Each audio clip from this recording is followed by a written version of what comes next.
Hello, everyone. Happy Wednesday. I think it's Wednesday. I don't even know. I just do whatever my calendar tells me to do these days. Hmm.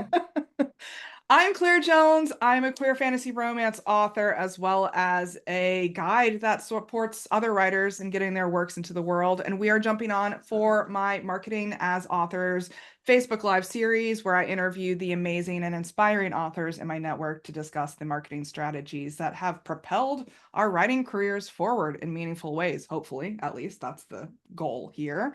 If you're joining us, please like, comment, share below. Let us know that you're here. And today I'm talking to Elizabeth Stevens. So glad to have you. This has been a long time coming, honestly. Yes, I know. I was walking back from lunch with my husband just now, and he was like, "What's this interview for?" And I was like, "Okay, one, we have to walk faster, and two, do you remember like a year ago when I tried to schedule this when we were on holiday up in the wilderness and didn't have internet? Yeah, this is that same interview. So I'm super glad we were finally able to make it happen. Yeah, and it's so funny because we are in the same city too, and I just Yes, love yeah. the idea of doing it in person. And then I thought about the logistics of doing it in person, and I was like, I'm not about to cart my like technological accessories with I me. know. I appreciate you. I completely forgot we were in the same city until just now. And yeah, with a tiny human, it's a little challenging. So this I is get perfect. it. I get it. But you dropped Elliott Bay Book Company, and I was like, huh? Huh? Huh? Yes, yeah, yeah. Huh?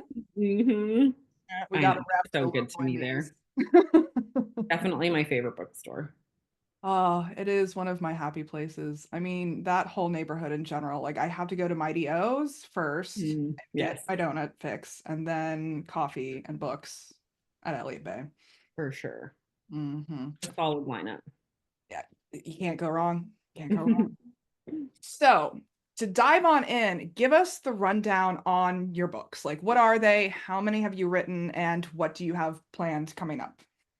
Of course. Yeah. So I'm Elizabeth Stevens. I like to say that I write books where beasts get the girl. So that's usually monsters or shifters or aliens or occasionally the rare man who's quite beastly in and of himself that gets the girl. And also, one of my favorite things to do is to write super diverse casts into my books, and particularly to have FMCs who are Black women. So Mhm. that's what I tend to write. I've written like 15 something books so far, and my series starters are Taken to Voraxia, which is my alien sci fi romance series, Dark City Omega, which is my Omegaverse fantasy romance series, and Lord of Population, which is my dystopian vampire sci-fi fantasy All right. chaos mess, yeah, series. It's a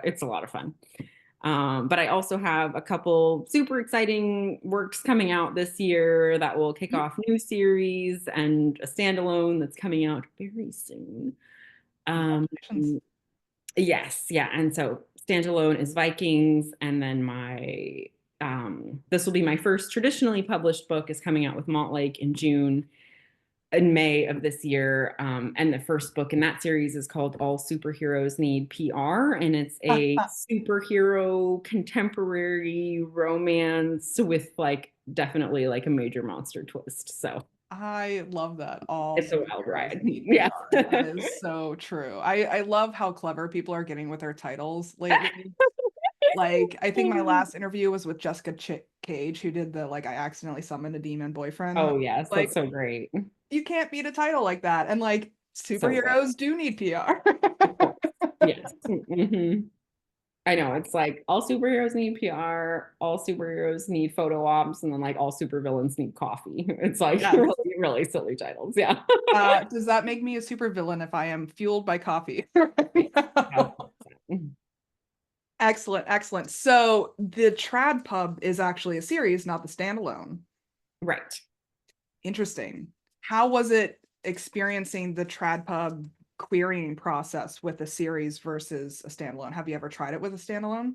Yeah, so my whole like villain origin story is that I think a lot of indie authors have this exact same story where we like back in, I don't know, 2010, were like trying to query random Mm-hmm. projects and just sliding right off the Mm-hmm. scale. Like Twilight had come out, and I was writing kind of more YA romantasy at the time. And it was always like, we like this, it's just we don't like it enough kind of thing. Mm-hmm. Mm-hmm. So I never made it past the querying Yeah. stage. Yeah. And then ended up self-publishing, or actually I ended up working with an indie press in 2015, but that Mm. didn't last very long. Sure.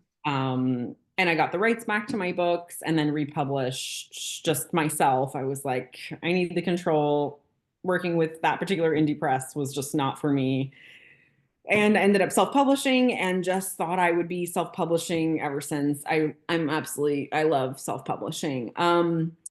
But roll fast forward a few years, and I end up having my first kid in 2022. And at that time, like I had done pretty well with my Severi Mate series, which is like 11 books, but like Mm. 11 books, 15 books. And then you're talking about audiobooks and just like all the different formats. Like I was doing translations as well.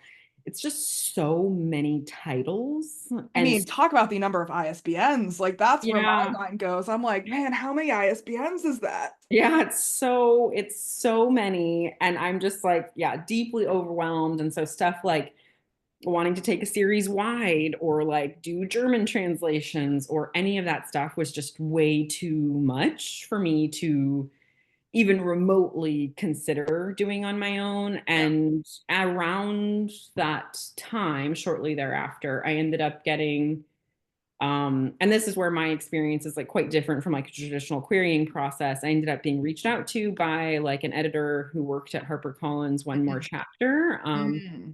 Aja, and she's sensational, and honestly just like why there need to be more Black editors in the industry, because she Mm. was really actively looking to acquire Black authors. And like I have another like Black author friend who she was also speaking to at the time. But she was working at the time, I think may still be, with One More Chapter, which is a digital first imprint. Mm. And I was not super sure that I wanted to go like with a digital first imprint. Yeah. And she was just like the coolest person ever and was like, hey, if you're considering this, but not sure, maybe you should talk to an agent. And she ended up hooking me up with an agent who I chatted to, and we ended up vibing, and she ended up signing me on. And that's how I ended up with an agent who then wanted at the time to try to pitch Dark City Omega. Mm. But I had already done like all the legwork for that book, like Yeah. the editing, the arcs had already like gone out, the cover I had already slaved over with like my illustrator and my designer and spent a fortune on. So I was kind of like, and I also like, I know trad is like starting to get a little more experimental, but like Yeah. pretty tame still Yeah. for a Yeah. lot of, yeah, Yeah. for At a lot least the big of us, five. like, There are some imprints that are like their whole brand is being on the edge right. of especially Yes. romance. But yeah, I get you. Yeah, and there's like more speculative stuff out there too that's like pretty wild, but like in the romance genre, I don't know. I still tend to think that it follows like pretty conventional Yeah. conventions. And so when I was like, when she said that, I was like, you want this like Omegaverse, like this super dark Omegaverse, like dystopian romantasy? Anyways, she ended up giving it to an editor who loved it at Montlake and really Mm. like went to bat for it, but like Mm. couldn't get it past the final like old elderly white man who signs the checks, who was like explain Yeah. to me what nodding is. And she was like, let me break it down for you. Oh yeah. And so she was super cool and has been a really like a joy to work with. And she was basically like, just give me anything else you got. And so I was able to pitch like the first two books in a series and Mm. sell those to her just on the pitch and a chapter, which Mm. actually doesn't even exist anymore because I rewrote Yeah. the entire Yeah. first chapter. Yeah. So Those that's anyways the long story of how I got to where I am and how I ended up with it. fascinating. Yeah, I always am so fascinated by the relationship between self-pub and trad pub because there's some authors that just like stay staunchly in their lane, like they're only self-pub, they're only trad pub. But then there's Right. some authors that, make the bridges. And I'm like, how do you make the bridges? Yeah, I mean, Because I so many think people say it's impossible to make the bridges, but yet there's people out there who are successfully doing it. Yeah, I think it's a pretty interesting tightrope walk that I think can go wrong in a lot of ways. I think like one thing I've talked to other authors about is like making sure that whatever contract you sign works for you. So I Yes. know, for example, like authors who intended to go hybrid ended up in deals where they have these like rock solid exclusivity clauses and can't publish like Yeah. a year and a half Yeah. before or after the book comes out. Yeah. It's a two book deal. Book one Yeah. doesn't do that well, and suddenly they're out of income for like 4 years, Yeah. and like can't move. Yeah. And so that was like a thing that I was really worried about. And my agent and publisher and stuff were really quite cool when it came to exclusivity and like especially with me working on my indie projects at the same time. So that wasn't a concern. But I also know for other authors that they get like huge, like upper six figure deals with those rock solid clauses, and they're like, it's worth, it's Oh, worth the payout, yeah. like upper Yeah. seven figures. Like you're like, okay, you can buy my Yeah. I exclusivity. mean, that's It's, income for yeah. a couple of years. Exactly. Like you'll be okay Yeah. for a couple of years for sure. Yeah. So it really just depends on exactly what it is you're trying to get out of it and exactly what you're willing to sell. Yes. Yeah, I mean, I always say you have to start with your goal, like, because so many people don't even really define what that goal is when they're starting out. Yeah. And that informs every step along the way. Like it informs how you write the book. It informs how you publish, how you sell, like every step along the way. And you have to get clear on that because that's how you define whether you feel successful or not at the end of it Yeah, all. absolutely. And I've spoken to some authors who I just like our goals just are so different that like Yes. they'll tell me things like, well, my like ultimate goal is to be in a bookstore. And for me, I'm like, that doesn't make any sense to me because that's not for me, that doesn't represent a goal. That represents like a function. Mm, But like if the end goal is like I want like fame, or if mm, it's like I want, to be able to tell my friends that I'm a New York Times bestseller, or mhm. like if it's something more like that, something less tangible. But like for me, I'm like a numbers girl. So it's like Mhm. I need to be able to pay my bills. So like everything comes back to that. Yeah. Yeah, So like yeah. everything I do kind of has like Montlake is not the kind of publisher who's probably going to end up like you're not going to get your book on the New York Times bestseller list. They're KDP and Amazon exclusive, but Mm, because of that, like they run the algorithms, like mhm. hopefully, I mean, I haven't published yet, but from other authors who've been there that I've heard from, like Interesting. they help you, and they push your book out that way. And so for me, Yeah, that's just what my goal is, and that's more important for me. And also just like being a Black voice in the trad space, just period, is important for me. yeah, Yeah, because there's just not that many of us. And so yeah, I'm hoping that like absolutely. yeah, like I was just telling, it's funny, it's just funny because I was just literally talking to my husband about some of this, but it's like it's for me, it's very nerve-wracking being in like white dominated spaces because Mhm. I'm like, I feel like I represent a lot more than just myself. And there's like a lot of pressure in that. So it's like when I say I want my book to do well, I feel like people here are like, oh, she just wants to make a lot of money off of it. And I'm like, no, actually, I just want what I want is I want the publishing company to see that it does well and to say, it's not as risky as maybe we thought it was to take Yeah, on another Black author, yeah, or it's not as risky for me as a reader to read a book by somebody who doesn't look like me. Like yeah. those are the kinds of things, like intangible things that I'm hoping to I get. mean, representation matters, like we always hear that story about, was it Whoopi Goldberg that saw that black actress in Star Trek and Mm, was like, oh, I could do that, right. you Yes. know? Yeah, exactly. So, Over you could red. have other black women looking at you and being like, oh, I can do that. Right. Like I feel that way in the queer community of being Mm. like I feel like I represent the queers sometimes and I'm just like I don't know if I want this mantle, but No, I mean it's a lot. It's a lot for sure. so let's back up a little bit and go to like early days is what led you to writing as a career in general. Like, did your past experiences support that or was it completely out of the blue? Oh, this is always just like a funny question because a lot of like my stuff is like like, I don't know, my dad always says like successful people are people who have a natural aptitude for something they like to do. Mm. And yeah, and I always found that I had like I was always a pretty good writer, like in Mm. writing class and stuff like that. And I really liked writing stories. So like I was always hobby writing.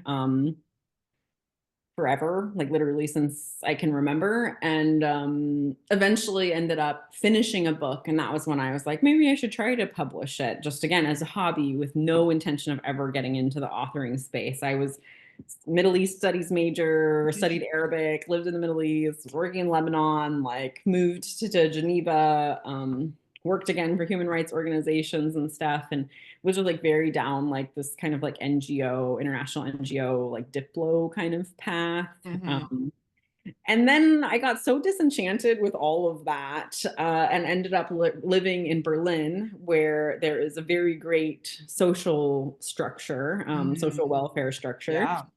And even if you quit your job, so my intention was like, I didn't like my job so much at that point and was like, maybe I'll drop down to half time. And my boss looked at me like I was an idiot because in Berlin, if you quit your job, you get 60% of your pay. Mm. And if you work 50%, you get 50% of 50. your Yeah. pay and you're working still. So Mhm. so I was like, actually, maybe that's right. And so, I was only going to be paid for 6 months, but I was like, if I can make something happen in 6 months, Mm.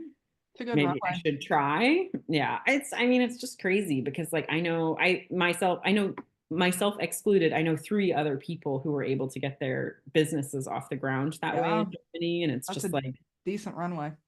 yeah, it's a decent runway. And like now those people run successful businesses and like are able to hire employees or at the very least like offer a service that was not previously available to anyways.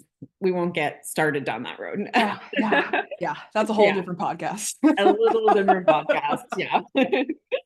Hard not to on like January freaking 22nd. Oh, yeah. Yeah, anyways.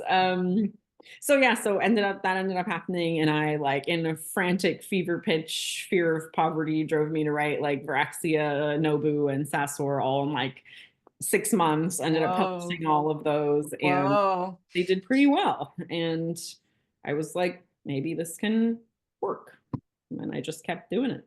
That's fascinating. So, I mean, it seems like it's gone well so far. Like, have you achieved what you've wanted to achieve? What's the next level for you? I mean, it's definitely been rocky for sure. I don't think a lot of people have like a straight, like, Oh, yeah, yeah, absolutely. Yeah, it bar curls into back in on success. itself Yeah. often. Yeah.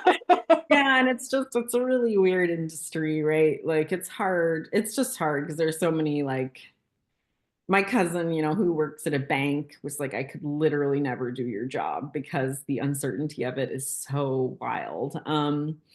But I'd say like it's definitely been more or less successful and I've definitely achieved a lot of what I've wanted to. I think going hybrid is kind of for me like the next step. Mm. Like being able to sell like audiobook rights for me because I was also like again got super lucky. I think just my Dark City Omega title when that released ended up doing very well. And a couple audiobook production companies reached out to me and so I was able to sell off my whole catalog and that was something that I just couldn't afford to do on my own. Yeah, Mm. audiobooks are a lot more expensive than people think to produce. Yeah, I know, and it's so sad when people are like, oh, but I wish this was like duet, and you're like, okay, yeah, but that's like $2,000 extra a book and there's Mhm. 11 books and it's like Mhm. okay, yeah, Yeah, yeah. all this stuff adds up. Yeah, uh, and especially with romance, like a lot of authors in other genres will self-record their audiobooks. right. And I'm like, I don't know if I could do that with romance. I'm sorry. Like it's just me in my closet, like seducing myself.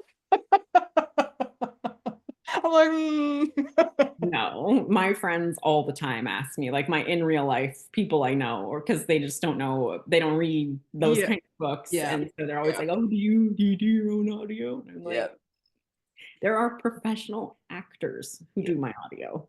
Professional yeah. actors. Yeah. Yeah. Concretely though, I'd say like there's definitely been some major highs that I'm super proud of. Mm, But like there have also been like really tough like financial lows. Like it was just 2023 for me is like, and it was sorry, yeah, 2023 for me was an insane year. It was like my highest earning year so far. It was like 140K revenue, which was fantastic, but Yeah. almost like half of my net came in December, like in the last 2 weeks of December. So it was like 40K came That's in wild. December.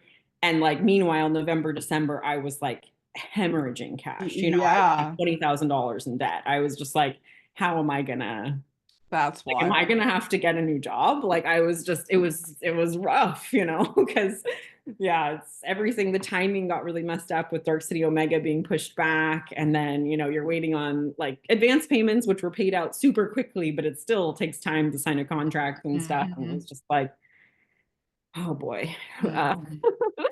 yeah, and 2024, by contrast, was, I say, my best year yet because it was just so stable for me. Mhm.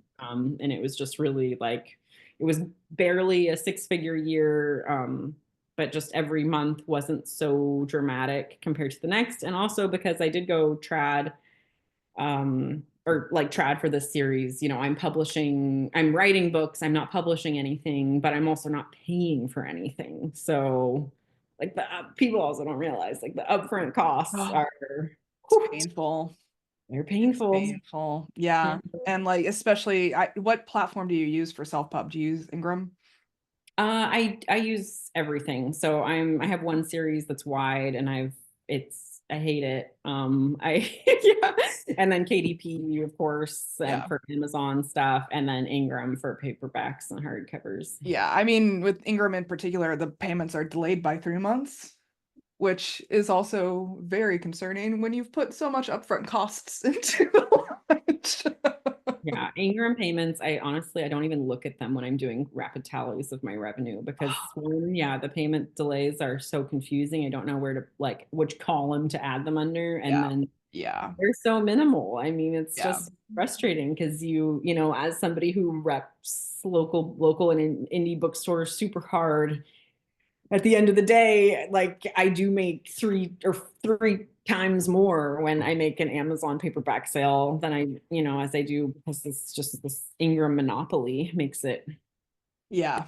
that there's Yeah. no competition. I mean, that goes back to the conversation about what your goal is. If you want to be in libraries, if you want to be in bookstores, like it is a monopoly and you just kind of have to deal with the bureaucracy of it. Yes, that's for But sure. if you want to just hold that paperback in your hand and have it sell online, there's the Amazon KDP option. You know what I mean? Right. But it's just so fascinating. Like, especially when I hear people talk about like they want to have impact with their books. That's the most like amorphous goal that I've come across. Like, no Mm, hate to people out there that want impact, but I'm like, what do you mean? yeah, Like, that's what do you mean? that's a very tough one. Yeah, I'm not sure what that means either. Yeah, yeah. It's usually in the nonfiction world, and like Mm, it's usually people who want their books to end up like in universities too. And I'm just mm. like, that's a whole nother rabbit hole. Right. Yes. Yeah, that's, oh my gosh. Anytime a nonfiction person asks me for advice, I'm like, I can't help you. I don't know anything about nonfiction. It's a totally different Mm. rabbit. Well, we're getting a little practical here. So how do you approach the marketing aspects? Like what kind of strategies have worked, what haven't, what hasn't? I think the real benefit of the time in my life that I started and where I was when I started, when I really decided that I was going to give it everything I got and then some, was that I was in a position where I was able to take risk. And so one of the Mhm. first things that I really did was okay, so the first thing that I 1,000% recommend is that Nicholas Eric is this marketing Mm, genius guru who's like he's very mathematical and precise mm, in like the way he approaches marketing. But he had this like simple course, one that I could afford, that was like 30 minutes a day, do for 30 days, do this marketing sprint. And each day was a different challenge. So it was like blurb writing one day, like crash course into Facebook ads, crash course into Amazon ads. And it basically gives you like a really hot and fast overview of like all the available options to you. interesting.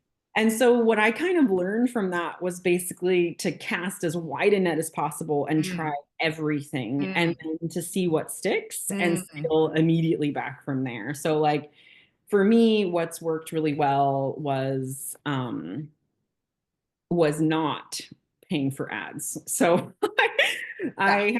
I have never been able to make them work. I had Facebook ads working for me a little bit, but it felt like the ads only ever paid for themselves. They Mhm. didn't generate me more, and that is good because I guess it still means new readers, but at the end of the day I just didn't, it was too much Yeah. upfront cost Yeah. for, like you said, these payment delays and stuff. You're not Yep. seeing money back for a while. Yep. And then Facebook just decided that my account needed to be deactivated several times. So that just never stuck. Yeah. Amazon ads are a really good way to burn cash Oh if yeah. you are me. Yeah. And then I never had success with TikTok, Instagram, any of the other Yeah. social apps. So I was like, okay, toss that one out. And then Facebook was another one that I was like, toss it out just because I don't like using it. So I'm not Yeah. having fun on it. And I Yeah. decided like one thing for me is like, I'm not going to do stuff that's, if you do stuff that you don't find fun, it's going to be way harder and it's going to take you longer and it's going to be a waste of time. And I think it's going to be bad results too, Right. Yeah. because like I think bad input equals bad output, right? Yeah, exactly. Exactly. So I was like, okay, the things that are working for me, TikTok at the time worked for me really, really well. I had like Content, quite a not few ads. viral posts. Sorry? Content, not ads.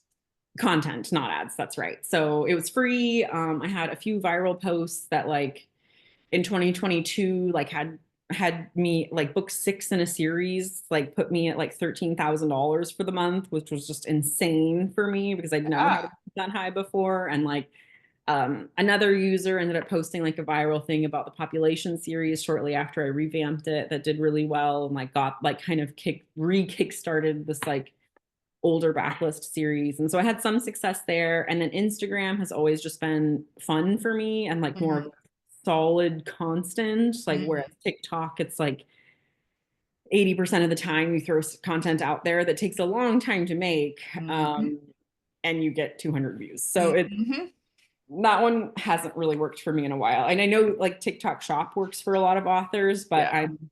my region is stuck in Germany, so I can't manage it from like my account anyways. And so it's like a whole thing, whatever, who Yeah. cares? Yeah. And then the other things that worked were basically just like focusing on a newsletter, making sure like my back matter and front matter, like all direct Mm. people back to my website. Mm.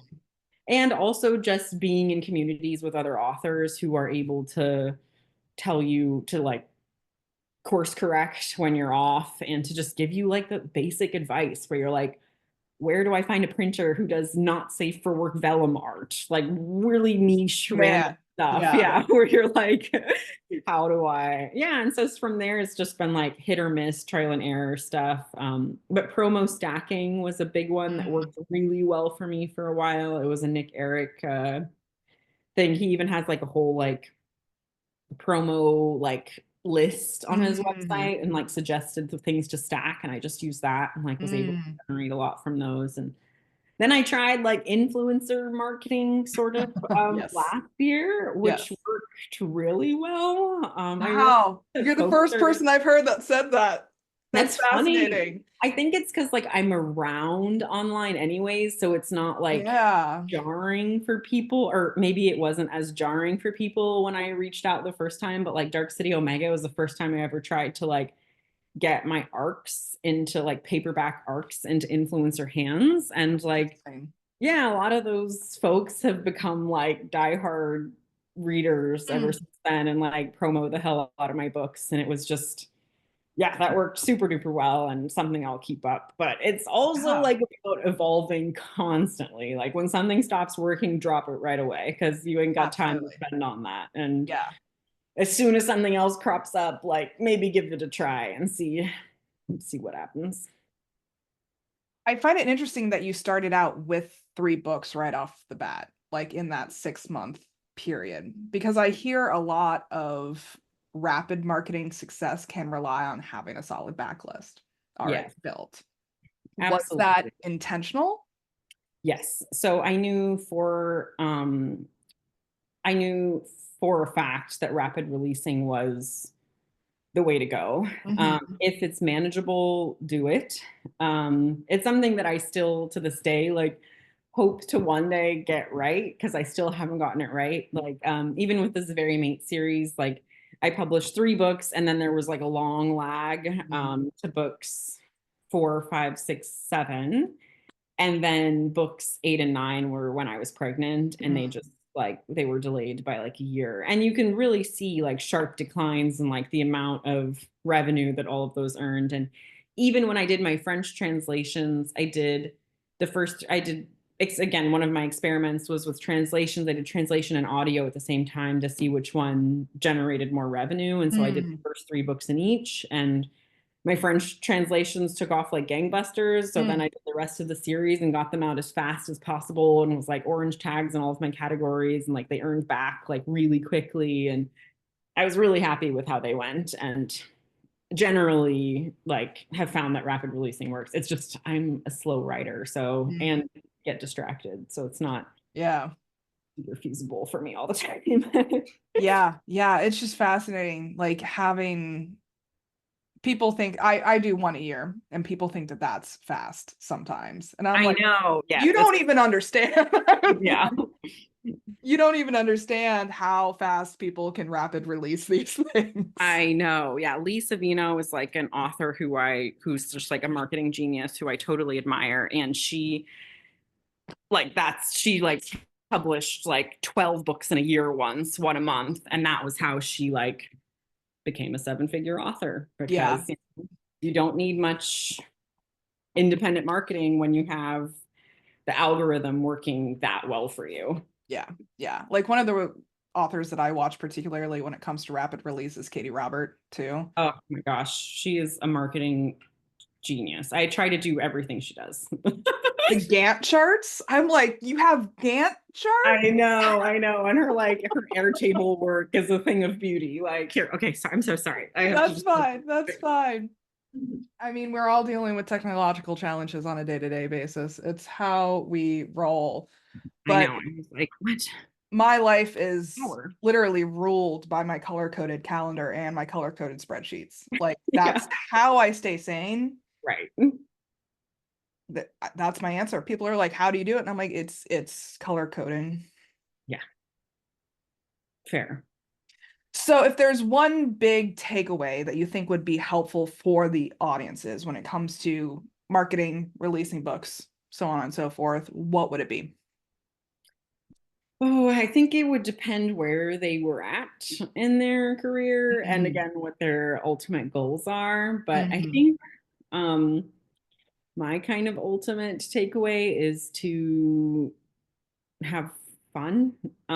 So we can like write in a genre that you have fun writing, Mhm. do the marketing that you have fun doing, and try to stay lean. Like I know Mm. some folks who are like Anna Fury, another one of my marketing idols, she does everything and she does it perfectly. Like, if you are one of those people, then by all means. But if you are like me, who's like a hobbit gremlin and can't design anything themselves and doesn't like fails upward forward more than they just move upward, then like just know your own limitations and just do those things that you can do.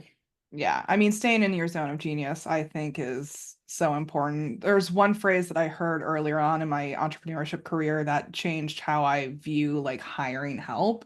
Hmm. It's like if you think hiring professionals is expensive, think about how expensive it is to hire amateurs Hmm.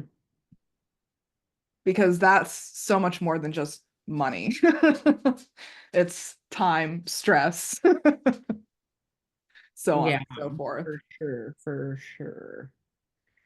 But I yeah, I wish I had better advice or like one key thing that sort of unlocks it all, but I it's think the have fun thing is dependent. something that people forget because they do focus so, I mean, our capitalist society focuses so much on the money these days, and that's valid because we do have to pay our bills, but if it's at the detriment of having fun, Yeah. Is it worth it? Yeah.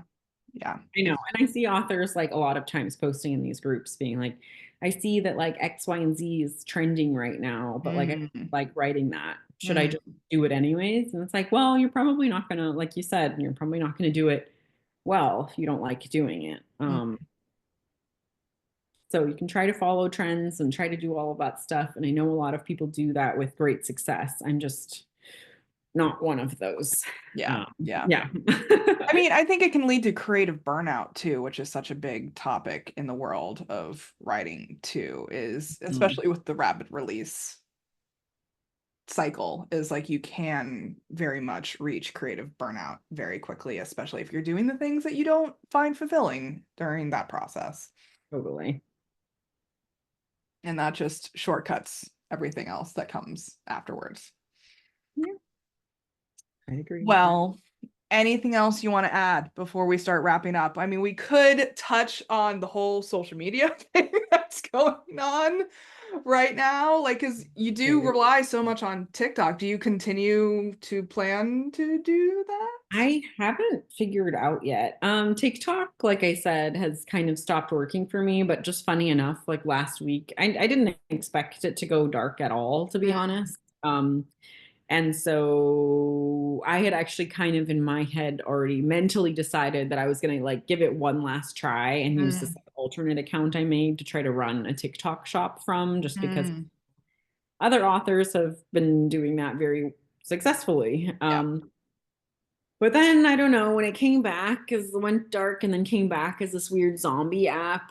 I just don't know. I'm gonna give it a couple more weeks and see like what the vibe is, but it's seems already not great. yeah, Um yeah, and I know the searches are like really weirding people out, like that you can't like search certain hashtags anymore. You can't yeah, talk bad about the government on there, and it's just all weird. And because it hasn't been working for me for a while, it wouldn't be like a huge loss to just yeah, cut it altogether.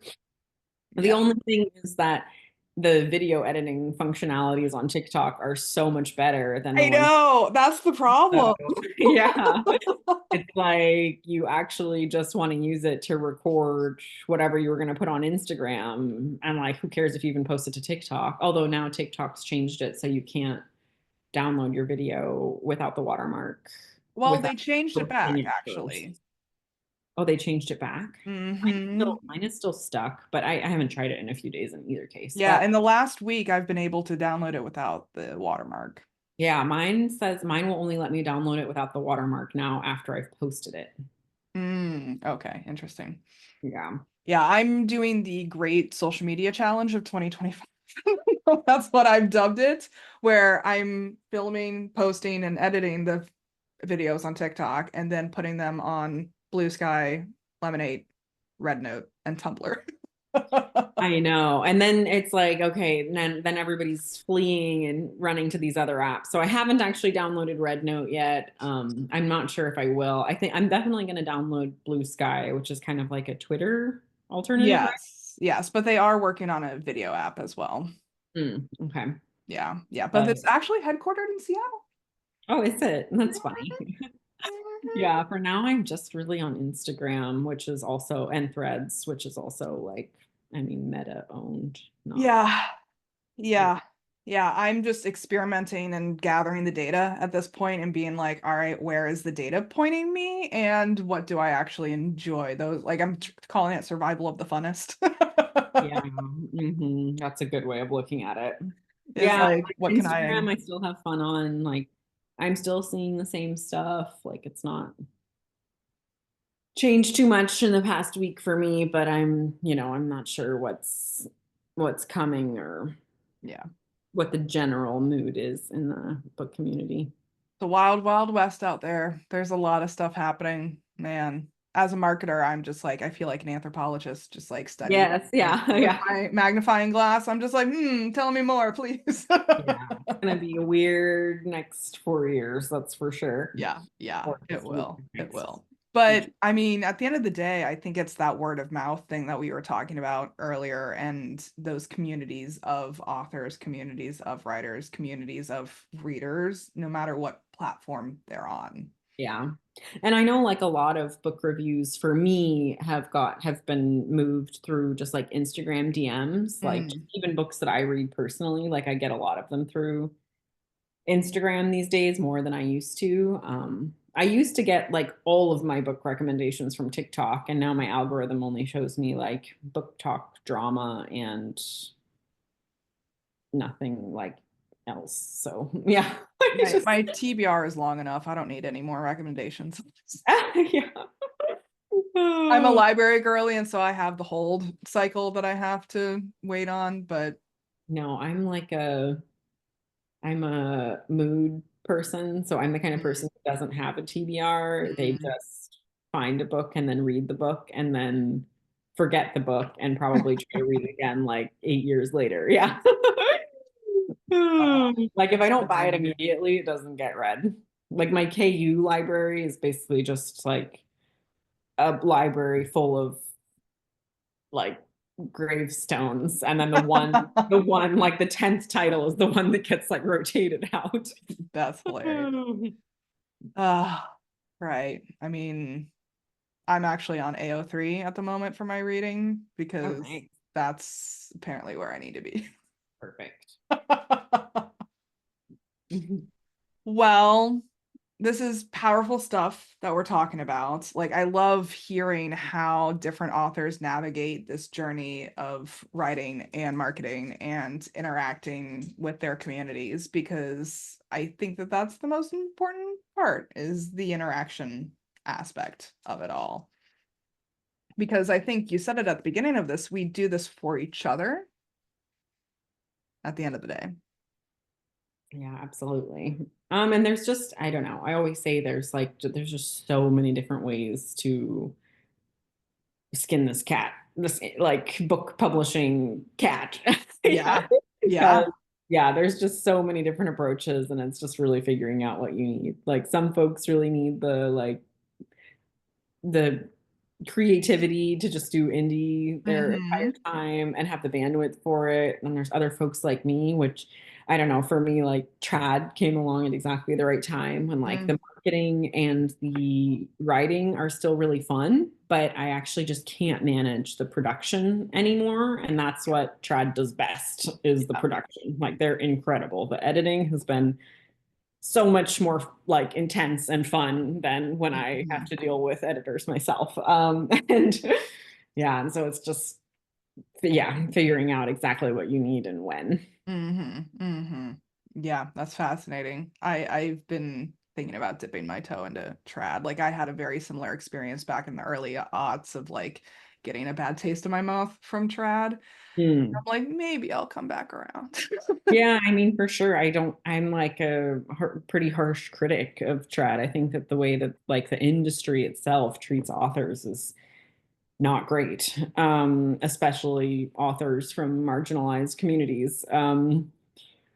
Yeah, and so it's tough, it's tough. Like, I don't know, just again, I mean, throwing a little bit of shade here, but like seeing Onyx Storm release day, and I'm like, oh golly, like just another millionaire white woman that Trad decided should be famous. And I'm like, okay, it would be really cool to see this happen with somebody who wasn't like cishet white, but Yeah. it's just yeah, it's just the industry. So it's like very disenchanting for me, but it's also I like can't do anything else without it. Like and also like it also needs to change. So I hope to be kind of like a small little tiny droplet in that change ocean, but it's still like been pretty cool for me to see like the response I've gotten so far, at least from the publishing house that I work with. Like I requested like a black dev editor, and they were like, no problem. Like I really it was really important to me that like two black people feature on the cover of my book. They were like, no problem. Like just yeah, Yeah. like it doesn't have to be that hard. It can really be that easy. I mean, sometimes we have to work within the system in order to change the system. Yeah, and and it's nice when the system works for you back. Yeah. Yeah. Well, audience, we definitely encourage you to share your own experiences with us as well. Do you have thoughts about this? Do you have feelings? Do you have stories, insights, questions? This is why we're starting this conversation and having these conversations, is to get more people to talk about it. Absolutely. Um, Please do let us know if you have any questions. We're here for you to answer them. And special thanks to Elizabeth for joining me. It's been a pleasure.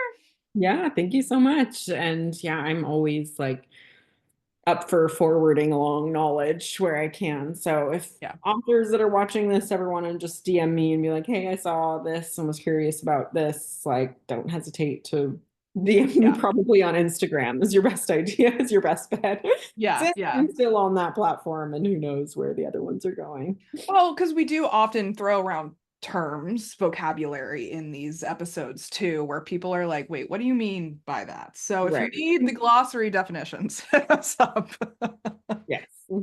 Please comment, like, subscribe, and check out Linktree/Clairjoyance for all of my links. And then Instagram seems to be where to find you. Anywhere else you want to direct people?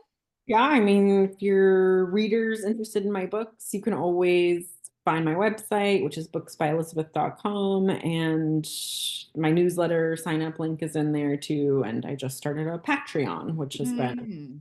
fantastic. Yeah, And I've heard that that's very successful for some people. yeah, it's been great. And but it's a commitment, so you have to be ready. Yeah, Yeah. yeah, yeah.